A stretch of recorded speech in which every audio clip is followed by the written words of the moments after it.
алтернатор тук. Ето, в която и да е посока и така, това свети в двете посоки.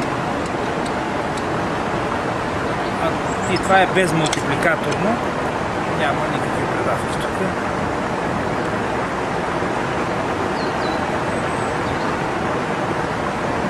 Има само вала